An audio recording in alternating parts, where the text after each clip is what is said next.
வணக்கம் தோழா. இன்று அரசியல் குறித்து பேச நம்முடன் துரசிங் தோழர் உள்ளார். அவரிடம் கேட்க வேண்டிய கேள்விகள் இருக்கு, வாங்க கேட்போம். தோழர் வணக்கம் தோழர். தோழர், இப்ப உச்ச நீதிமன்றம் பாலியல் தொழில் செய்யக்கூடிய பெண்கள் அவங்களுக்கு அங்கீகாரம் கொடுத்துருக்கு. இது சமூக சீர்கேடா இல்ல சமூக பாதுகாப்பா? இது எப்படி தோழர் நீங்க பாக்குறீங்க? இது ஒரு முன்னேற்றமான ஒரு தீர்ப்புன்னு சொல்லலாம். இது மேலை நாடுகள் மாதிரி இந்த கிட்டத்தட்ட அது ஒரு முன்னேற்றமான ஒரு தீர்ப்பு தான். இது சீர்கேடு கிடையாது. ஏற்கனவே இருக்கிற சீர்கேடு மட்டும் இல்லாம அதுல மிகப்பெரிய சுரண்டல், கேம்பிளிங், அது உலக அளவுல மிகப்பெரிய முதலாளிகளுடைய கட்டுப்பாட்டில் இருக்கக்கூடிய அந்த விபச்சாரம் இல்லையா, விபச்சாரம் தொழில்னு சொல்லக்கூடியது, அதை அங்கிருந்து பிரிக்கிறதுக்கான ஒரு தீர்ப்பு. அதை தான் எல்லாரும் பெண்கள் சங்கமும் எங்களை போன்ற இவங்களை தொடர்ந்து கோரிட்டு இருக்கிறோம். இவங்க இந்த பாலியல் தொழிலாளர்களை சுரண்டுறாங்க.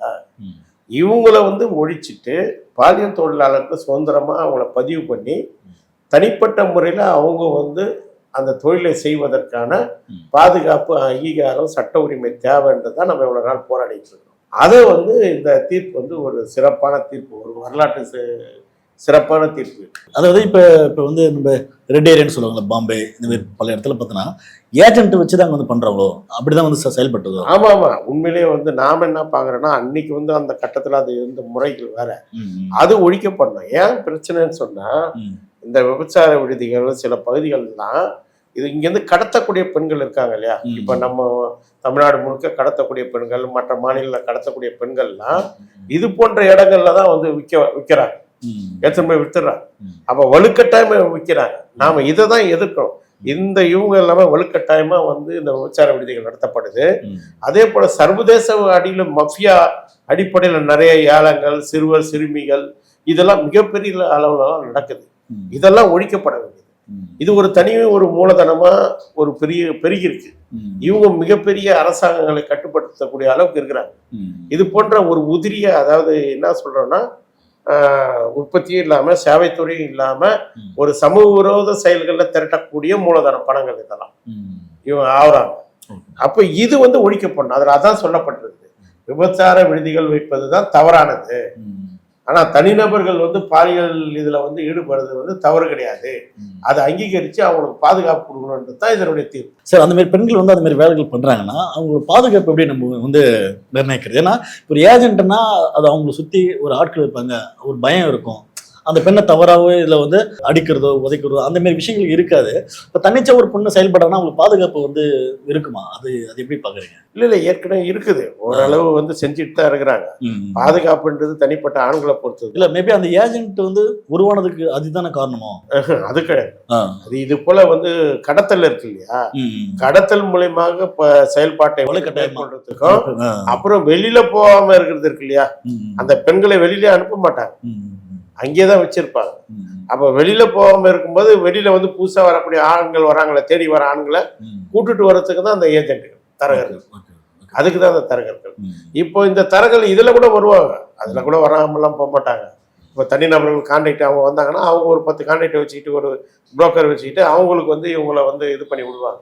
இப்போ கூட தனிநபர்களா செய்யறவங்க அப்படித்தான் செஞ்சுட்டு இருக்கிறாங்க. ஓகே, இந்த ஏஜென்ட் இருக்குல்ல, இந்த ஏஜென்ட் மாஃபியா இது யாரெல்லாம் பண்ணக்கூடிய ஒரு சாத்தியம்னா, அரசியல்வாதிகளா இல்ல பெரிய பெரிய முதலாளிகள், இல்ல இதோட பின்னாடி யாரு இருக்கா? இதோட வருமானம்னா அவ்வளவு இருக்கா அதுல? ஆமா, இது ஒரு லும்பன் கேபிட்டல் அப்படின்னு சொல்லுவாங்க. Lumpen capital. இந்த லும்பன் கேபிட்டல் உலகத்துல மிக பெருசாயிடுச்சு. ஆயுதம் பெட்ரோலுக்கு அடுத்து மிக பெருசாயிடுச்சு. லத்தீன் அமெரிக்காவே போதைப் பொருட்களை பயங்கரமா கட்டுப்பாட்டுல வச்சுருக்கிறாங்க. உலகம் முழுக்க இறக்கிருக்காங்க. நம்ம ஒரு வேற காணொலியில கூட வீடியோ பார்க்கலாம், இங்க இது எப்படி சைனா நடக்குது அப்படின்னு. ஏன்னா அதுல ஒரு விரிவுபடுத்தல்ன்றது அவங்களுக்கு நோக்கம் உண்டு. எல்லாத்தையுமே அது போதையா இருந்தாலும் விபச்சாரம் இருந்தாலும் அதை விரிவுபடுத்திட்டே போவாங்க. அவங்க எப்படி ஒரு முதலாளி ஒரு உற்பத்தி பண்ண பொருளை விளம்பரம் பண்ணி அதை சேல்ஸ் அதிகப்படுத்திட்டே எப்படி போறானோ, உலகம் முழுக்க எப்படி சந்தையை விரிவுபடுத்துறானோ, அப்படிதான் இவங்களும். ஆனா இது ஒரு சமூக விரோத தன்மையில திரட்டப்படக்கூடிய மூலதனம். இவங்க பெரிய பெரிய ஆளுங்க, அரசியல்வாதியும் கிடையாது. அரசியல்வாதியும் இவங்களுக்கு ஏஜென்டா இருக்கு. இவெல்லாம் இவங்ககிட்ட இருக்கிற சொத்துக்கள்லாம் சில அரசாங்க கிட்ட இருக்கிற சொத்துக்களை விட அதிகம். இப்போ காமன் பாயிண்ட் ஆஃப்ல ஒரு அறிவியல் பூர்வமா பார்த்தா இந்த விஷயம் நல்லதுன்னு நம்ம பார்க்குறோம். ஆனா ஒரு தனிப்பட்ட ஒரு நபரோட பார்வையில் பார்க்கும்போது இது வந்து ஏதோ ஒரு ஒழுக்கத்தை வந்து கேள்விக்குறியாக்குதுல்ல. ஏன்னா இந்த மாதிரி விஷயங்கள் பண்றது ஒரு பையனா இப்படிதான் இருக்கணும், ஒரு பெண்ணுனா இப்படிதான் இருக்கணும். ஆனா ஒரு பெண் இந்த மாதிரி தொழில் பண்றதே வந்து உச்சநீதிமன்றமே வந்து இது வந்து ஆதரிக்குது. இது எப்படி இதை பார்க்கலாம் அது? அதாவது உங்களுக்கு ம். தாசிகள் சொல்லப்படக்கூடியவங்க ம். நம்ம வர்க்க சமூகம் உருவான காலகட்டத்திலிருந்தே இருக்குது. ஆமா, அதுக்காக தான் அது தாசிகள் வந்து இருந்து இருக்குது. கோவிலுக்கு வந்து பணிகள் செய்யறது. அதாவது பொருளாதார திரட்டல்ல சாக்ரட்டிஸ் சொல்லக்கூடிய 7 விஷயங்கள்ல ம். விபச்சார விடுதியை அரசாங்கமே நடத்துதுன்னு ஒண்ணு இருக்குது. சாணக்கிய ஓ. சாணக்கிய வந்து சொல்லக்கூடிய அரசியல் பொருளாதாரத்துல தேவதாசி சொல்லுவாங்க. 7 விதம். தேவதாசி கிடையாது. ஆ. தேவதாசின்றது வேற, அது வேற முறை. அது இங்க வந்து இருக்கு. ஆ. அதாவது 7 விதமான முறைகள் நம்ம வந்து பொருளாதாரத்தை வந்து நம்ம திரட்டணும் சொல்றான். அதுல வந்து விபச்சார விடுதி நடத்துது, சாராயம் வைக்கிறது, அரசாங்கமே கொள்ளடிக்கும். ஓ. அரசாங்கமே அவன் பிச்சை எடுக்கிறது, ம். இப்படி எல்லாம் பொருளாதாரத்தை அரசாங்கத்துக்கு திரட்டணும்னு அவன் வந்து எழுதி வச்சிருக்கான் ஓ. சாணக்கிய. அப்படிலாம் செஞ்சாங்க. அப்போ மகத மௌரிய காலகட்டங்கள்ல செஞ்சாங்க. ம். அப்போ அந்த காலகட்டத்துல இருந்து இது இருக்குது, இல்லாத காலகட்டம் கிடையாது. இது எப்போ ஒழுங்குபடுத்தப்படுதுன்றது இருக்கு இல்லையா, ம். ம். அது வந்து முன்னெல்லாம் வந்து வெறும் பெரும் ஆண்டைகளுக்காக இருந்தது. ம். அப்புறம் இராணுவ வீரர்களுக்காக, படை வீரர்களுக்காக இருந்தது. ம். வெளி ஊர்கள்ல இருந்து வரவங்களுக்காக இருந்தது. அப்படிதான் இருந்தது முன்னெல்லாம். ம். இப்போ அப்படி கிடையாது. இப்போ சமூகத்திலே வந்து நிறைய சிக்கல்கள் இருக்கிறதுனால அதை தீர்க்க வேண்டியது, முறைப்படுத்த வேண்டியது. தமிழ்நாடு தான் அதுல வந்து ஒழுங்கற்ற தன்மையில இருக்கு. தமிழ்நாடு வந்து அது ஒழுங்கற்ற தன்மையில ரொம்ப மோசமா இருக்கு. ம். அங்கனா கூட சில பகுதிகள் இருக்குது அந்த காலத்துல இருந்து இருக்கிறதுனால. ம். பாம்பே, கல்கத்தால அந்த காலத்துல இருந்து இருக்குது. ம். இது 3 ஒண்ணா உருவானது. இத்தனைக்கு சென்னை ஃபர்ஸ்ட் உருவானது. ம். ஆனா இங்க வந்து அதை வந்து ஒரு ஒழுங்குபடுத்தாம இவங்க விட்டதனுடைய விளைவு வந்து ம். நிறைய சிக்கல்கள் இருக்குது. இன்னொன்று போலீஸ், காவல்துறையினுடைய இது வந்து ரொம்ப சிக்கல். அது ம். காவல்துறையினுடைய இது வந்து ரொம்ப சிக்கல். அப்ப என்ன ஆகும்னா, அப்ப அதை ஒழிச்சிட்டு இதை கொண்டு வரும்போது ஆட்டோமேட்டிக்கா இவங்களுக்கு ஒரு பாதுகாப்பு, ஒரு சட்ட பாதுகாப்பு அப்படி இருக்குதுன்னா பிரச்சனை கிடையாது. சட்ட பாதுகாப்பு தானே அவசியம். Okay okay okay. இப்போ வந்து பாலியல் வன்புணர்வு நிறைய இடத்துல நம்ம பார்க்குறோம். செய்தி திறந்தா பார்த்தோன்னா தினம் ஏதோ ஒரு முறையில் ஏதோ ஒரு பெண் வந்து பாதிக்கப்படுறான். ஸோ அப்படி வந்து இருக்கும்போது இந்த மாதிரி விஷயங்களை வந்து ஓப்பன் பண்றதால இதை வந்து இன்னும் அதிகமாக்குமா இன்னும் கம்மியாக்குமா? இது ஒரு விதத்துல வடிகால் தான், கம்மியா தான் குற்றங்கள். ஆமா, குற்றங்கள் வந்து இது வந்து கம்மியா தான் ஆகும், முழுமையான கம்மியாகாது. ஆகாது. அது வேற பிரச்சனை. போதை பிரச்சனை சீரியஸ் பிரச்சனை. ம். இது வெறும் வந்து செக்ஸ் பிரச்சனை கிடையாது. இல்ல இப்ப வந்து போதைனால செக்ஸுக்கு தூண்டப்படுறாங்க. இப்போ கோர்ட் வந்து இதை வந்து ஆதரிக்கிறதுக்கான உள்நோக்கம் வந்து இதுதானா? இதை ஒழுங்குபடுத்துது. இந்த மாதிரி குற்றங்களை இந்த கும்பல்களை ஒழிக்கிறது, விபச்சார விடுதிகளை ஒழிச்சிட்டு இந்த இவங்களுக்கு வந்து ஒரு உத்தரவாதத்தை ஏற்படுத்துது. பாலியல் தொழிலாளர்களுக்கு ஒரு முதலாளித்துவ முறையிலான ஒரு உத்தரவாதத்தை ஏற்படுத்துது. ஏன்னா இது ஒரு முதலாளித்துவ அரசா மாறிட்டு இருக்குது. அப்போ அதுக்கான ஒரு சட்டங்களை வந்து கொண்டு வர வேண்டிய தேவை இருக்கு. அதான் இப்போ ஒரு காலத்துல பார்த்தோன்னா சனாதன கோட்பாடுகள் இப்போ வந்து கணவன் இறந்துட்டவே மனைவி வந்து பார்த்தோன்னா உடன்கட்டை ஏறணும். ஏன்னா அவ அப்படி ஏறலைன்னா அந்த பெண் வந்து தப்பான ஒரு இதுக்கு போயிடுவா, இல்லை தப்பான தொழில் செயல போயிடுவா, இல்லை அந்த ஊரே வந்து நாசப்படுத்துவா, அந்த மாரி தப்பான ஒரு தொழில் அப்படின்ற மாரி. ஸோ அப்படிதான் சனாதனம் வந்து கோட்பாடாக இருந்தது.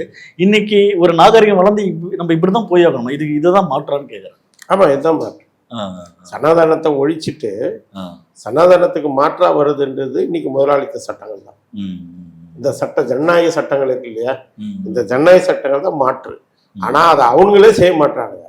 அவங்க ஏன் செய்ய மாட்டாங்கன்னா, சனாதனம் மிகப்பெரிய பிரச்சனையே அவங்களுக்கு இல்லை. மக்களை மோத விடுறதும், மக்களை ஏமாத்துறதும், மக்களை சுரண்டுறதுக்கும் சனாதனம் கூட அவனுக்கு வந்து உதவியா இருக்குது. அதனாலதான் இவங்க எல்லாம் மாத்தாம வச்சுன்னுக்கிறாங்க. ஒப்புக்கு பேசுவாங்க, ஒருத்தவங்க சனாதனத்தை ஆதரிப்பாங்க, இன்னொருத்தவங்க சனாதனத்தை எதிர்ப்பாங்க. 2 பேரும் முதலாளிக்காக தான் இருக்கிறாங்க. ஸோ அப்போ வந்து இந்த தொழில் செய்யக்கூடிய ஆட்களும் வந்து ஒரு அது பணின்னு தான் பார்க்கணுமா? அவங்களும் ஒரு வேலை பாலியல் தொழிலாளி ஒர்க்கர்ஸ் அப்படிதான் பார்க்கணும். அப்படிதான் கோர்ட் வந்து சொல்லிடுறாங்க. ஸோ அவங்களே அப்படிதான் பார்க்கணும். அவங்களுக்கு அதுக்கான இதெல்லாம் உத்தரவாதங்கள்லாம் இருக்குது. மருத்துவ இது வந்து அவங்களுக்கு கொடுக்கப்படணும், தொடர்ந்து செக் பண்ணணும், மருத்துவ உதவிகள் கொடுக்கணும். இதெல்லாம் முக்கியமானது. அதே போல இங்க லாட்ஜிங்ல ரைடு விடுறது, இந்த ரைடு விடும்போது எல்லாத்தையும் போய் பிடிச்சிட்டு போறது, அதை லஞ்சமும் வாங்கிப்பான், ரைடும் விட்டுப்பான் அப்பப்போ. அதெல்லாம் இனிமேல் நடக்கக்கூடாது. இந்த இது பிரகாரம் நாம அதான் சொல்றோம், அனுமதிக்கணும். இன்னொரு பக்கம் டேட்டிங்கு அதெல்லாம் வந்து ஒரு பக்கம் வந்து டெவலப் ஆகுது. அப்படி இருக்கும்போது இதுவும் வந்து அனுமதிக்கப்படும். கும்பலா இருக்கிறது ஒரு வன்புணர்ச்சிக்கான ஒரு சூழல் தான் எதிர்க்கப்பட வேண்டும். Okay sir. இப்போ கூட சமீபத்தில் பார்த்தோன்னா ஒரு 2 வாரத்துக்கு முன்னாடி பார்த்தோன்னா ஒரு 10 வயது வந்து சிறுமி பாலியல் வன்புணர்வு செய்து ஒரு கொள்ளமேட்டு வந்து கொடூரமாக செய்தி நம்ம பார்க்கணும். ஸோ தொடர்ந்து இந்த மாதிரி செய்தி நம்ம பார்க்கணும். ஆனா இந்த மாதிரி தொழில் வந்து சமூகம் ஒரு பார்வை ஒன்று பார்க்குதுல, இது வந்து கேவலமான தொழில், இது ஏன் அப்படிலாம் வந்து அரசு இப்படி பண்ணுது, நம்ம அவங்களுக்கு என்ன மாதிரி இல்ல இதை எப்படி கன்வே பண்ண வைக்கணும்? இல்ல இது இல்ல மிடில் கிளாஸ் ஒரு செக்ஷன் மிடில் கிளாஸ் மட்டும் தான் பேசும் தோட, அது எப்பவுமே போலியா தான் பேசினது. அது இல்லாத கற்பை பேசும், இல்லாத ஒழுக்கத்தை பேசும். அதுவே வந்து அவங்க குடும்பத்திலேயே கடைபிடிக்க முடியாது. அதான் உண்மை. எந்த குடும்பங்கள்ல அவங்க சொல்லக்கூடிய ஒழுக்கங்கள்லாம் கடைபிடிக்கிறாங்க. அதே போல சமூகத்துல வந்து அவங்க பெரிய ஒழுக்கங்களை கடைபிடிக்கிறது இல்லையே. என்ன ஒழுக்கம் கடைபிடிக்கிறாங்க? அவங்கதான் நிறைய லஞ்சம் வாங்குறவங்க இந்த நடுத்தரவர்கள் தான். நடுத்தர வர்க்கத்தை சேர்ந்தவங்க லஞ்சமும் வாங்குறாங்க, லஞ்சமும் கொடுக்குறாங்க. அப்போ ஒரு நடுத்தர வர்க்க சும்மா ஒப்புக்கு வந்து வாய் அளவில் பேசிக்கிட்டு இருக்கிற மதிப்பீடுகள் தான் இது. அதுதானே தவிர யதார்த்தம் கிடையாது. ஓகே, இப்போ வந்து பார்த்தோன்னா நிறைய மாநிலத்தில் இந்தியாவில் பார்த்தோன்னா டெல்லி, பாம்பே இது போன்ற பகுதியில் பார்த்தோன்னா இந்த மாதிரி ஏரியாக்கள் வந்து இருக்கு. இது தமிழ்நாட்டில் வந்து இருக்கா? இல்லை கொண்டு வந்தால் நல்லா இருக்குமா? இல்லை கொண்டு வரலாம், நீங்க எப்படி பார்க்குறீங்க? கொண்டு வரணும்னு பார்க்குறீங்களா, கொண்டு வரக்கூடாதுன்னு பார்க்குறீங்களா? இல்லை கொண்டு வரலாம். ஆனால் விடுதிகள்லாம் இல்லாம இது போல இண்டிவிஜுவல்ஸா இருக்கணும். இப்போ தாய்லாந்துலாம் இருக்கு இல்லையா, தாய்லாந்துலாம் இருக்கலாம், இண்டிவிஜுவல்ஸா இருப்பாங்க. இந்த குறிப்பிட்ட தெருக்கள், குறிப்பிட்ட இவங்க அனுமதிக்கிறாங்க. அவங்க தெருக்கள் நின்று அவங்க வந்து இது பண்றாங்க, கூப்பிடுறாங்க. அது போல விஷயங்கள் தான் அது போல பண்ணலாம். அப்புறம் இப்போ நிறைய வந்து வெப்சைட்டு அது இதுன்னெல்லாம் வந்துச்சு இல்லையா, அந்த டெவலப்மெண்ட்ஸ் இருக்கு. என் பிரச்சனை என்னன்னா வந்து இது வந்து ரொம்ப தவறு. எது போலீஸ் தலையிறதும் இந்த ஹோட்டல்கள் இது விஷயங்கள்லாம் ரைடு விடுறதுன்றது இருக்கு இல்லையா, ரைடுலாம் விடாம ஒரு பாதுகாப்பான ஒரு தன்மை வந்து மாமூல் வாங்குற மாதிரி விஷயம் இருக்கு. ஆமா, அதெல்லாம் ஒழிக்கப்படும். அந்த பெண்கள்கிட்டே வந்து மாமூல் வாங்குறது, ஹோட்டல்கிட்ட மாமூல் வாங்குறது, திடீர்னு ரைடு கணக்காகி முடியுது, அதெல்லாம் வந்து தப்பு. அதெல்லாம் வந்து ஒழிக்கப்படணும். இப்ப இந்த இது பிரகாரம் அது ஒழிக்கப்படணும். நாம இதுக்காக போராட முடியும். இனிமேல் அவன் செய்யறானோ இல்லையோ, இப்ப நாம இதுக்காக போராட முடியும். அதுதான் மெயின். இப்ப தனி இடத்தை ஒதுக்குறதுன்றதை விட இது ஒழுங்கு செஞ்சாலே பிரச்சனை நிறைய தீர்ந்துடும். ஓகே, இப்போ வந்து தமிழ்நாட்டில் வந்து எப்படி பார்த்தோன்னா ஒயின் ஷாப் இருக்குல்ல, போதை, அந்த ஒயின் ஷாப்பே பார்த்தோன்னா மூடணும், முழுமையாக மூடணும். அப்போதான் வந்து ஒரு தூய்மையான தமிழ்நாடு வந்து கொண்டு வர முடியும். இப்படி ஒரு பார்வை இருக்குல்ல, ஒரு சாமானிய மக்களோட பார்வை ஒன்று இருக்கு. இதுவே பெரிய தப்பாக தான் பார்க்குறாங்க. ஆனால் ஒயின் ஷாப்ன்றது அரசு சார்பில் என்ன நினைக்கிறாங்கன்னா கல்லுல இருந்து ஒரு மாற்று தான். கல் வந்து அது ஒழிக்கணும், அது வந்து ஒழுங்குபடுத்துறதா அந்த பார் ஒயின் ஷாப் கொண்டு வந்துன்றாங்க. ஆனா இதை கம்பேர் பண்ணும்போது இதை வந்து பெருசுன்றாங்கல்ல, இந்த மனநிலை வந்து எப்படி தொழில் பாக்குறீங்க? இப்ப ஏங்க ஒயின் ஷாப்பே நான் மூட சொல்றேன், நீங்க நாங்க இதெல்லாம் வர கொண்டு வரீங்க அப்படிங்கிற ஒரு விஷயம் ஒன்று இருக்குல்ல. இல்ல அது என்ன பிரச்சனை அப்படின்னு சொன்னா, பொருளாதார ரீதியா உத்தரவாதமற்ற வாழ்க்கையில இவனுங்க வந்து ஒரு போதை கலாச்சாரத்துக்கு ஆண்கள் அடிமையாகி பெண்களுக்கு வந்து வாழ்க்கை என்பது ஒரு சுமையா மாறும்போது அப்ப இந்த விஷயங்கள் எல்லாம் அந்த பாதிப்புகள் வந்து கடுமையா எதிர்க்கிறாங்க. பெண்கள் கடுமையா எதிர்க்கிறாங்க. அதுதான் விஷயம். அவங்க பாதிப்புகள் இருந்து எதிர்க்கிறாங்க. அவங்க அதான் அதே ஒரு பெண்கள் தான் வந்து வறுமையின் காரணமாக இதுக்கு போகவும் செய்யறாங்க. பாலியல் தொழிலாளியா மாறுறவங்களும் அவங்க தான். அதில் ஒரு செக்ஷன் மாறத்தான் செய்யறாங்க. மாறாமல் இல்லை. எந்த பெண்கள் இதெல்லாம் எதுக்கு தான் சொல்றாங்களோ அதே பெண்கள் ஒரு செக்ஷன் தான் இதையும் செய்யறாங்க. மற்றபடி மிடில் கிளாஸ் அதிகம் பேசும். அடிப்படை வர்க்கத்தில் இருக்கிற பெண்கள் வந்து அந்த அளவுக்கு பேச மாட்டாங்க. அவங்களுக்கு கொஞ்சம் யதார்த்தம் புரியும். அவங்களுக்கு துன்பமா இருக்குது, மிகப்பெரிய துன்பமா. ஆண்களுடைய ஒரு பொறுப்பற்றத்தனம், அவங்களுடைய அடிமையாவது என்றது இருக்கு இல்லையா, அந்த வாழ்க்கை துன்பமா இருக்கு. இது வேற எந்த மாநிலங்களும் இல்லை. இது ஒரு பெரிய பிரச்சனை தமிழ்நாட்டில். இப்போ இதே தொழில் பார்த்தோன்னா நம்ம திருநங்கைகள் அது பார்த்தோன்னா எல்லாரும் கிடையாது, ஒரு பர்டிகுலர் பீப்புள்ஸ் இது வந்து பண்றாங்கல்ல. ஸோ அவங்களோட பாதுகாப்பு இப்போ அவங்களும் இது சேம் கிடைக்கிறதா கொண்டு வரணும். பாலியல் தொழிலாளி கொண்டு வந்து அவங்களுக்கு சட்ட அங்கீகாரம் கொடுத்து பாதுகாப்பு கொடுக்க வேண்டியது அரசுடைய கடமை. ஓகே தோழர். அடுத்த ஒரு கேள்வி தோழர், இப்போ சமூக பார்வையிலிருந்து ஒரு கேள்வி தோழர். இப்போ என்னன்னா பாலியல் தொழில் செய்யறதே பார்த்தோன்னா அது ஒரு குற்றம்.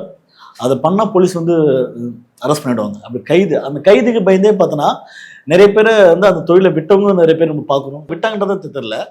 ஆனால் இனி வரும் காலத்தில் இப்போ இது வந்து கோர்ட்டே சப்போர்ட் பண்ணுது, அங்கீகரிக்குது. அதனால எளிமையாக நம்ம சம்பாதிக்கலாம், ஈஸியாக மணியை வந்து கெயின் பண்ணலாம் அப்படின்றதுக்காக அது ஒரு ஆர்வத்தை தூண்டுமா மேபி வர ஜென்ரேஷன்ல வந்து? அது என்ன பிரச்சனைன்னு சொன்னா, இந்த பிரச்சனை வந்து இது சார்ந்தது கிடையாது.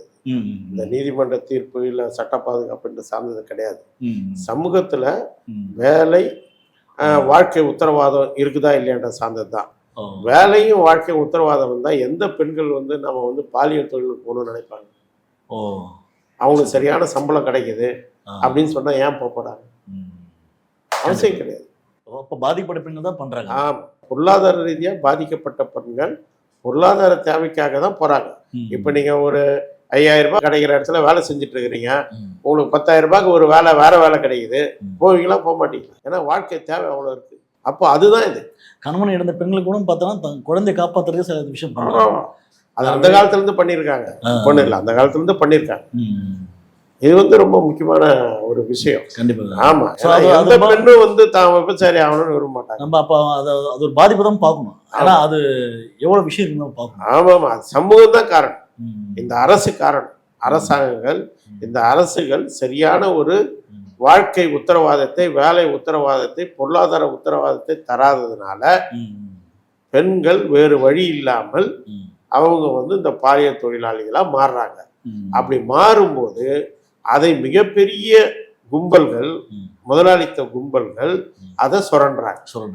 அது மட்டும் இல்லாமல் கடத்தி, சட்டவிரோதமாக கடத்தி பெண்கள், சிறுவர் சிறுமிகளை உலக சர்வதேச ரீதியான ஒரு கண்ணி இருக்குது, செங்கிலி கண்ணீர், அதுல போய் இணைக்கிறாங்க. இது வந்து துன்பங்களா மாறுது. இதை தான் ஒழிக்கப்பட வேண்டியது. அதான் அந்த தீர்ப்பினுடைய விஷயம். என்னன்னா, அரசு தன்னுடைய கட்டுப்பாட்டில் இருக்கும்போது இதை ஒழிக்கணும். இதை ஒழிச்சு தனிநபர்களா, தனிநபர் பாலியல் தொழிலாளர்களா அவர்கள் வந்து பதிவு செய்யப்பட்டு அவர்களுக்கான மருத்துவ காப்பீட்டுலேருந்து, மருத்துவ இதுலேருந்து பாதுகாப்பு, அப்புறம் இந்த ஓட்டல்கள் இதில் போலீஸினுடைய தலையீடு இல்லாமல், முதல்ல காவல்துறை தலையீடு இல்லாமல் இது தடுக்கப்படும். காவல்துறை பாதுகாக்கணும். எப்படி காதலிக்கிறவங்களை வந்து இவங்க வந்து இது பண்ணுகிறானுங்கள், அது போல தான் படு பிற்போக்கான ஒரு அரசு கட்டமைப்பு. இவங்க அதில் இருக்கிறவங்களாம் படு பிற்போக்கானவன் தான். அதனுடைய பிரச்சனை தான் இதெல்லாம். அவன்லாம் மாற வேண்டியது, அவன்லாம் மாறணும். அவனுடைய வேலை இதுக்கு பாதுகாப்பு கொடுக்குறது தானே தவிர, எப்படி மக்களுக்கு சட்ட ஒழுங்கு பாதுகாப்பு கொடுக்க வேண்டியவன் எப்பவுமே மக்களுக்கு எதிராக இந்த போலீஸ் இருக்குதோ அப்படிதான் இவங்களுக்கு பாலியல் தொழிலாளிகளுக்கு எதிராக அவங்க இருக்கிறாங்க. ஓகே, இதில் பார்த்தீங்கன்னா அந்த கோர்ட்டு இதிலே பார்க்கும்போது மறுவாழ்வு, இப்போ இந்த மாதிரி தொழில் வந்து இது தவறான தொழில், இங்கேருந்து நீங்கள் வாங்க, வெளியே வாங்க, ஒரு மறுவாழ்வு முகாம் மாரி ஒன்று அமைச்சு அங்கே போய் வேலை செய்யுங்க அப்படின்ற விஷயம் பண்ணுறாங்கல்ல. இதை வந்து அது வந்து வேணான்னு சொல்லியிருக்கு கோர்ட்டு. அந்த மாரி பண்ணக்கூடாது, அவங்களை கம்பல் பண்ணி மறுவாழ்வு வந்து பண்ணுறது ரொம்ப தவறான விஷயம்ன்றாங்க. இது எப்படி தொடர் பார்க்குறீங்க? ஏன்னா மறுவாழ்வு ஒரு நல்ல விஷயம். அதே பிரச்சனை தான், பொதுவாக மறுவாழ்வுன்னு இருக்குது. ஆனால் கொடுக்கப்பட்ட மறுவாழ்வு வந்து அவங்களுடைய வாழ்க்கை பிரச்சனை தீக்கிற மாதிரி ஒன்றும் இல்லையே, ஒப்புகளில் இருக்குது. அதனால அவங்க வேற வழி இல்லாமல் திருப்பியும் வந்து பாலியல் தொழிலுக்கு போக வேண்டிய ஒரு நிர்பந்தத்துக்குள்ள தேவை இருக்கு. ஆமா, நிர்பந்தம் வருது. அது நீ வந்து ஒரு போதுமான அளவு அவங்களுக்கு 30,000 ரூபாய் 35,000 ரூபாய் வருமானம் வர அளவுக்கு நீ வந்து மறுவாழ்வு செஞ்சு கொடுத்தீங்கன்னா எதுக்கு போறாங்க அவங்க? ஸோ அப்போ வந்து நம்ம அந்த கோணம் தான் அதையும் பார்க்கணும். ஆமா, இங்க எல்லாம் வந்து எழுதி வைக்கத்தான் தொடர், சொல்லில் எழுதி வைப்பது தான், நடைமுறையில் இல்லை. நடைமுறை ஒண்ணு வேறையா இருக்கு. அப்ப நடைமுறையில் ஒரு முழுக்க துன்பமா இருக்கக்கூடிய மக்களுடைய வாழ்க்கை வேறையா இருக்கு. அப்போ அவங்க வந்து வேற ஒன்றை நோக்கி போக வேண்டிய தேவை இருக்கு. அப்போ அவங்க அதை நோக்கி போகாம இருக்குன்னா, நீ போகாம இருந்தாலும் போகாம இருக்க முடியாது. அவங்க போகாம இருக்கிறதுக்கான ஒரு வாழ்க்கை மாற்றை வந்து நீ ஏற்படுத்தணும். நீ ஏற்படுத்தாம எப்படி அவங்க வந்து போகாம இருக்க முடியும்? ஓகே, அதான் இப்போ இந்த சமூக பார்வையில் பார்த்தோன்னா பெண்கள் வந்து கட்டுப்பாடு இப்படிதான் இருக்கும், நம்ம பெண்ணா இப்படிதான் அப்படின்னு ஒரு விஷயம்லாம் வந்து இருக்கு. அதேமாரி நாகரிகம் வளர இந்த மாதிரி விஷயங்கள் வந்து பார்க்கும்போது இதை வந்து தவறான ஒரு கோணத்திலும் பார்க்க தோணுது. என்னப்பா இதுக்கு சப்போர்ட் பண்றாங்க, இல்லை வந்து இல்லை இதெல்லாம் சரி இந்த ஒரு கோணத்திலையும் பார்க்க தோணுது. இதை வந்து எப்படிதான் பார்க்கணும் ஆக்சுவலி? இது இல்லை, எனக்கு தெரிஞ்சு பெருவாரியான பெண்கள் வந்து இதை எதிர்க்க மாட்டாங்க. ஏன்னா அவங்களுக்கு அந்த பெண்களுடைய துன்பம் அவங்க புரிஞ்சு கொள்ள முடியும். இது ஒரு மிடில் கிளாஸ் ஆணு, அதுவும் இதை திருப்தித்தனமா செஞ்சுனுக்கிறவங்க தான் எதிர்ப்பான்னு நான் நினைக்கிறேன். ஏன்னா இவங்க மிடில் கிளாஸ் ஆண்கள் ஒன்றும் நேர்மையானவங்க கிடையாது. பெரும்பாலும் பாவனைகள் தான், போலி பாவனைகள் தான், போலி பாவனை ரீதியாக கருத்துக்கள் தான். இவனுங்க முன்னோக்கி சமூகம் போகக்கூடிய அனைத்தையும், முன்னோக்கிய சட்டங்கள் எல்லாத்தையும், முன்னோக்கிய உரிமைகள் அனைத்தையும் எப்பவுமே இவங்க பிற்போக்குத்தனத்தை எதிர்த்து தான் இருப்பாங்க. அப்படிப்பட்ட ஒரு செக்ஷன் தான் அது. அதை தூக்கி போட்டு நம்ம வந்து முன்னாடி போயினே இருக்கும். அதுக்கு தேவையான விளக்கங்கள், புரிதல்களை ஏற்படுத்தணும், எஜுகேஷன் கொண்டு போகணும். அவ்வளோதான் மக்களுக்கு. ரொம்ப நன்றி தோழர், உங்களை நேரம் ஒதுக்கி ஒவ்வொரு கேள்விக்கும் பதில் சொன்னது. சந்திப்போம் தோழர், நன்றி.